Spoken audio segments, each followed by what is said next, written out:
여러분 안녕하십니까? 16개월 된 입양아 정인이를 폭행해 숨지게 한 혐의를 받는 양부모의 첫 재판이 오늘 열렸습니다. 검찰은 오늘 재판에서 양어머니 장모 씨의 주된 혐의를 학대치사에서 살인으로 변경했습니다. 지속적인 학대 끝에 숨진 게 아니라 여기에 더해서 바로 그날 이러다 정인이가 잘못될 수 있다는 걸 알면서도 발로 아이의 배를 강하게 밟아서 숨지게 했다는 겁니다. 먼저 공윤선 기자가 보도합니다. 정인이의 양엄마 장 씨를 태운 호송차가 법원 안으로 들어갑니다. 구속 2달여 만에 시작된 첫 재판. 푸른 수의를 입고 법정에 나온 장 씨는 고개를 푹 숙인 채 종종 울먹였습니다. 불구속 상태로 함께 재판을 받는 남편 안모 씨와 나란히 앉았지만 부부 사이엔 단 한마디도 오가지 않았습니다. 검찰은 곧바로 장 씨에 대한 공소장 변경을 신청했습니다. 당초 재판에 넘겨진 혐의였던 아동학대 치사죄 대신 무기징역까지 선고가 가능한 살인죄를 주 혐의로 적용했습니다. 정인이를 숨지게 한 구체적 폭행 상황도 추가로 밝혔습니다. 정인이가 밥을 먹지 않자 정인이의 배를 수차례 때리고 발로 밟아 췌장을 파열시키는 등 사망에 이르게 했다는 겁니다. 가장 중요한 쟁점은 폭행의 고의성 여부. 검찰은 정인이가 숨질 수 있다는 걸 알면서도 장 씨가 폭행을 이어갔다고 주장했습니다. 법의학자와 부검의의 재감정 소견과 장 씨에 대한 심리 행동 분석 결과를 모두 검토한 결과라고 설명하면서 수사 과정에서 미리 검토하지 못해 아쉽고 송구하다고도 덧붙였습니다. 1시간 정도 진행된 첫 재판. 검찰이 장 씨의 구체적 폭행 혐의를 설명할 때마다 탄식을 내뱉던 방청객들은 법정을 나가는 장 씨를 향해 악마라며 비난했고 정인이를 살려내라고 소리치기도 했습니다. 다음 달 17일 두 번째 재판이 예정된 가운데 검찰은 일반 형사사건에선 이례적으로 많은 17명의 증인을 신청했습니다. MBC 뉴스 공유선입니다. 자, 그런데 양부모 측은 아이를 떨어뜨리긴 했지만 사망할 정도로 폭행한 적은 없다면서 혐의를 부인했습니다. 살인은 물론이고 상습적인 학대로 숨지게 한 혐의도 인정할 수 없다는 건데요. 앞으로 재판을 지켜보는 것도 꽤 고통스러울 것 같습니다. 이어서 강현섭 기자가 보도합니다. 정인이의 사망 원인에 대한 재감정 결과를 토대로 검찰은 사건 당일 아침 상황을 다시 구성했습니다.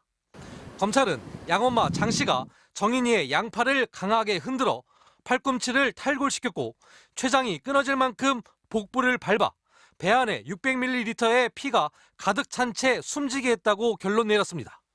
장 씨는 전혀 다른 말로 반박합니다. 밥을 안 먹는 정인이에게 화가 나 평소보다 조금 더 세게 배와 등을 손으로 밀듯이 때렸고 양팔을 잡아 흔들다가 떨어뜨린 거라고 주장하고 있습니다. 밟은 건 인정하지 않습니다. 어떤 부분에서 인정하지 않으시는 거예요? 밟은 건 안 밟았으면 인정하지 못하는 것이죠. 정인이의 사망 가능성을 인식했는지를 두고도 입장은 정반대입니다. 검찰은 장 씨가 이미 심장이 멎은 정인이를 구급차가 아닌 택시를 불러 차분하게 병원에 데리고 간 점 등 전후 심리를 분석한 결과 사망 가능성을 알고 있던 걸로 봤습니다. 반면 장 씨는 살인에 고의가 없었고 숨질 줄도 몰랐다며 실수였다는 입장을 고수하고 있습니다. 알면서 일부러 때릴 것 같지는 않습니다. 근데 어떻게 사실 살인을 인정하겠습니까? 당연히 부인합니다. 사망 경위를 드러내는 직접적인 증거도 명백한 목격자도 없는 사건이다 보니 치열한 법정 공방은 불가피해 보입니다. 가령 이제 사람을 총으로 쏘면서 나는 이 사람이 죽을 줄을 몰랐다라고 하는 건 말이 안 되잖아요. 그래서 누구나 이 정도면 사람이 죽을 수 있다는 거를 인식할 수 있는 수준의 유형력을 가했다는 점이 인정이 된다면 이 비적 고의가 인정이 될 겁니다. 검찰이 구성한 폭행 경위가 지금까지 확보된 증거만으로 인정될지 또 장 씨가 정인이의 사망 가능성을 알고 있었을지가 살인죄 여부를 가를 것으로 보입니다. MBC 뉴스 강현섭입니다. 법원 앞에는 정인이의 참혹한 죽음을 애도하는 시민들이 몰려와 양부모를 강력하게 처벌해달라고 호소했습니다. 양 어머니가 타고 온 호송차를 가로막는가 하면 정인이를 외치면서 오열하기도 했습니다. 재판장 안팎의 상황을 이재민 기자가 취재했습니다. 이른 아침부터 법원 앞엔 분노의 외침이 메아리쳤습니다. 시민들은 살인죄로 처벌하란 팻말을 들고 줄지어 눈길을 걷는 시위를 펼쳤습니다.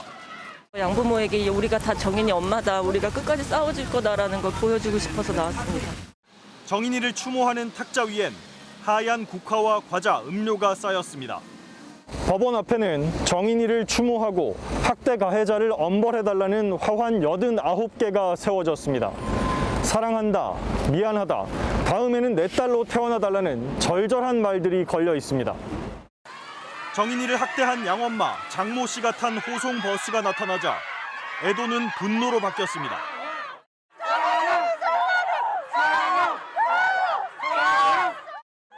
응어리진 마음을 풀 길이 없는 엄마들은 여기저기서 흐느끼기도 했습니다.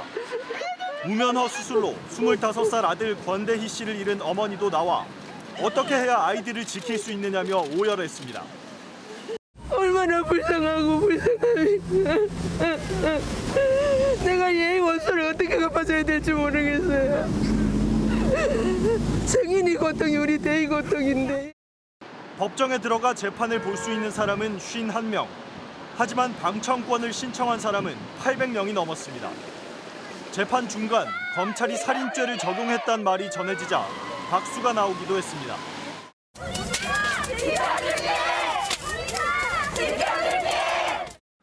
양부모가 살해 의도가 없었다며 살인 혐의를 거듭 부인했다는 법정 내부 소식이 알려지자 분노는 극에 달했습니다. 양엄마를 태운 호송버스가 나오는 순간 버스를 때리고 눈덩이를 던지고 아예 앞에 드러누웠습니다. 밖에 있는 사람들은 담장에 달라붙어 팻말을 흔들며 절규했습니다.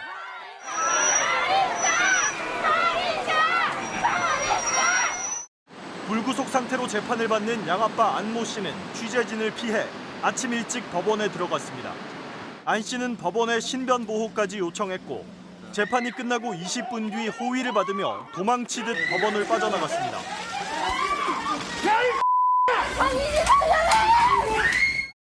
양아빠가 탄 차 역시 시민들의 거센 항의에 가로막혔습니다. 아이는 이미 하늘나라로 가고 없는데 여전히 거짓말을 하고 있는 그들의 행태가 이 지켜보던 이 시민들의 가슴에 분노를 일으킨 것 같습니다.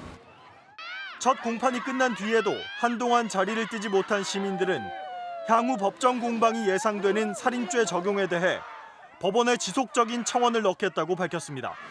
MBC 뉴스 이재문입니다.